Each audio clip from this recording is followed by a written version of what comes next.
Aujourd'hui, je vais vous donner 3 secrets pour apprendre ce que vous voulez à travers la vie de Abdullah ibn Abbas.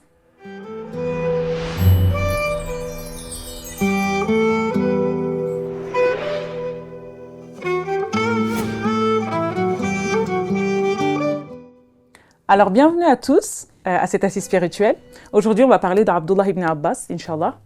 Alors, vous savez très bien, vous savez toutes que la génération du prophète est la meilleure génération qui ait pu exister sur ce monde. Quand on regarde tous ces prophètes, ce sont des exemples, de super exemples pour nous, ce sont les meilleurs exemples pour nous. Et on a juste à suivre la vie d'un de ses compagnons pour pouvoir apprendre quelque chose de super important. Aujourd'hui, on va voir la vie d'Abdullah ibn Abbas. Ali, radiallahu anhu, le gendre du prophète, a une phrase que je suppose tout le monde connaît ici. Cette phrase, c'est « Je peux être l'esclave pendant 40 années d'une personne qui m'apprend une seule lettre ». Donc d'ici, on voit un peu l'importance du savoir. Juste pour apprendre une seule lettre, il peut être l'esclave pendant 40 ans d'une personne. Et Abdullah ibn Abbas, il est connu en tant que le traducteur du Coran. Et le Coran, bien sûr, on sait tous que c'est le livre sacré que Allah Ta'ala nous révèle. Donc Abdullah ibn Abbas, pour résumer très rapidement sa vie, il est né et dès qu'il est né, Rasulullah sallallahu alayhi wa sallam, il dit « Apportez-moi ce bébé » et il lui fait une prière. Et il dit « Oh Allah, fais de lui un faqih en religion et apprends-lui l'interprétation. » Dès qu'il est né, la minute où il est né si vous voulez, il a cette prière du prophète sallallahu alayhi wa sallam. Et quand on regarde son entourage, super important d'avoir un bon entourage pour pouvoir apprendre de la meilleure façon.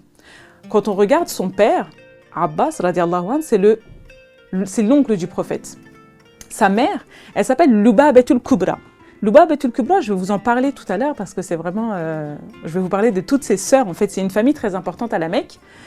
Ses enseignants, quand on regarde, c'est qui ses enseignants? C'est le prophète sallallahu alayhi wa sallam, c'est Ali ibn Abi Talib, radiallahu anhu, c'est Abdullah ibn Masoud, c'est notre mère Maïmouna, par exemple, qui est sa tante aussi. Et son école. Quelle est son école? En fait, le prophète sallallahu alayhi wa sallam, ce qui est super important, c'est que dès qu'il va arriver à la Mecque, il va essayer de faire... Donc, il va faire construire la mosquée du prophète, mais à l'arrière, instaurer la première école islamique, si vous voulez, la première école, et c'est l'école Soufa.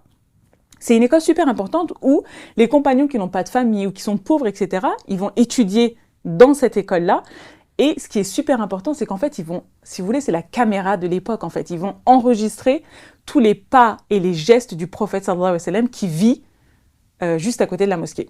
Et qui passe son temps, bien sûr, à la mosquée. Parce qu'à cette époque-là, une mosquée, bien sûr, c'était tout pour une ville. C'était son tribunal, c'était l'endroit de rencontre, c'était une mosquée, c'était un peu tout. La ville dans laquelle il est, c'est Médine. On avait déjà parlé de Mus'ab ibn Umayr qui va venir préparer cette ville et qui est une ville remplie de compagnons du prophète sallallahu alayhi wa sallam. Et en fait, quand on regarde ses amis, il y en a un qui va l'emmener à la mosquée, l'autre il va le prendre, il va l'emmener au prophète sallallahu alayhi wa sallam. Il y a vraiment, c'est vraiment un entourage très sain pour apprendre un savoir gigantesque en fait, si on veut. Il n'y a pas de potin, il n'y a pas de mensonge, il n'y a pas de calomnie, il n'y a pas tout ce qui peut nuire en fait à la concentration et à la mémorisation de tout. Et ce qui est super important, vraiment, dans la vie d'Abdullah ibn Abbas, c'est sa motivation.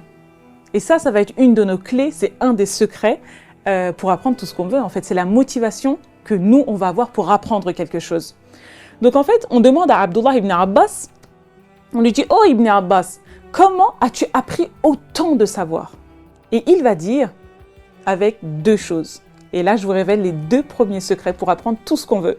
Le premier, c'est l'envie et la passion d'apprendre. Si on n'a pas envie d'apprendre quelque chose, on n'a pas cette passion, ça va être une charge trop lourde pour nous et on ne va pas vouloir apprendre. Et la deuxième chose, c'est travailler de manière organisée et sans relâche. Donc, il faut être vraiment organisé, mais il ne faut pas lâcher en fait. Il faut toujours essayer de garder cette motivation qu'on a pour apprendre ce savoir. On en avait déjà parlé dans une vidéo précédemment.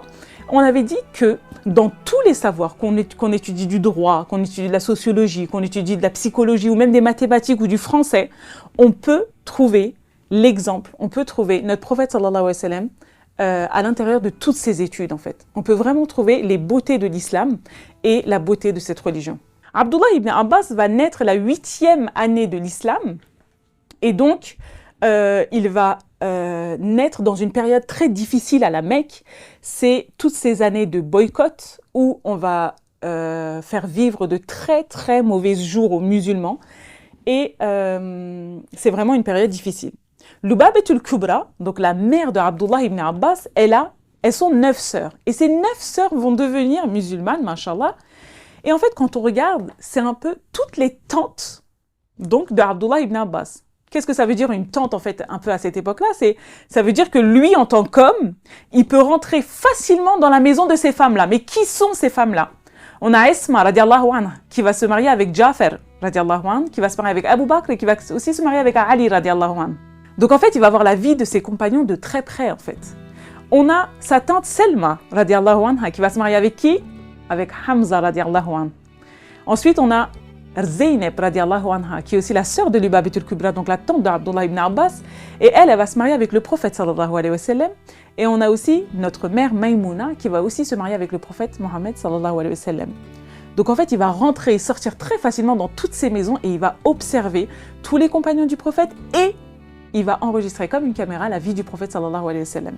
Lubabatul Kubra, elle va avoir 9 enfants.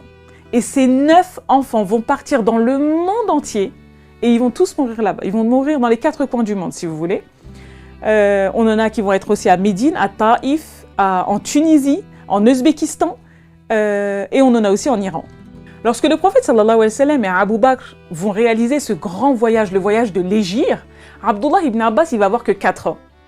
Et ensuite, lui, c'est seulement à l'âge de 8 ans qu'il va pouvoir partir à Médine avec son frère Fadl. Et lorsqu'ils vont arriver à Médine, ils n'ont ni père ni mère. Donc où est-ce qu'ils vont rester? Dans cette grande école qui s'appelle l'école Soufa, en fait. Ils vont rester dans cette école. Et Abdullah ibn Abbas, il va nous rapporter 1660 hadiths. Ces 1660 hadiths, c'est vraiment toutes les paroles du prophète sallallahu alayhi wa sallam qu'il a enregistrées mot à mot, sans aucune faute. Et un jour, le prophète sallallahu alayhi wa sallam va encore faire une prière pour Abdullah ibn Abbas et il va lui dire « Oh Allah, apprends-lui le livre ». Un autre jour, lorsque le prophète sallallahu alayhi wa sallam va vouloir faire ses ablutions, Abdullah ibn Abbas, en fait, il l'aime tellement qu'il va vouloir lui tenir l'eau, en fait, pour qu'il puisse prendre ses ablutions.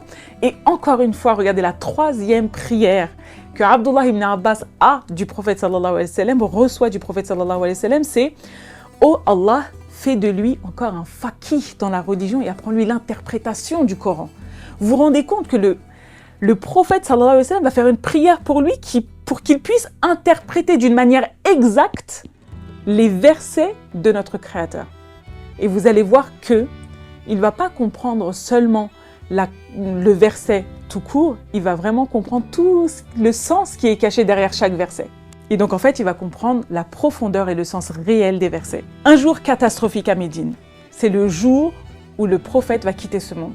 Le jour où le prophète va quitter ce monde, beaucoup de compagnons très importants qui étaient déjà partis dans les 4 coins du monde vont se rassembler à Médine. Alors pour Abdullah ibn Abbas, qui adore apprendre, qui a la quête du savoir mais sans cesse, qu'est-ce qui va se passer? Il va se dire, ok, le prophète il est mort, c'est une journée très difficile pour moi. C'est la journée la plus triste pour tous les compagnons du prophète en fait. Ils ont aimé plus que leurs parents, plus que eux-mêmes, et aujourd'hui il a quitté ce monde. C'est le jour le plus catastrophique en fait pour eux. Mais regardez Abdullah ibn Abbas. Quand je vous dis que le savoir, ça doit être une passion en fait. Apprendre, ça doit être une passion. Il se dit stop. Ok, on a perdu le prophète sallallahu alayhi wa sallam, mais aujourd'hui, il y a énormément de compagnons importants en fait, à Médine. Ça, c'est une occasion en or en fait pour lui. Il ne peut pas rater cette occasion d'apprendre des hadiths de tous ses compagnons. Donc qu'est-ce qu'il va faire? Qu'est-ce qu'il va se dire? Il va se dire, oh Abdullah, il n'y a pas de pause dans la quête du savoir. Et il ne va pas s'arrêter.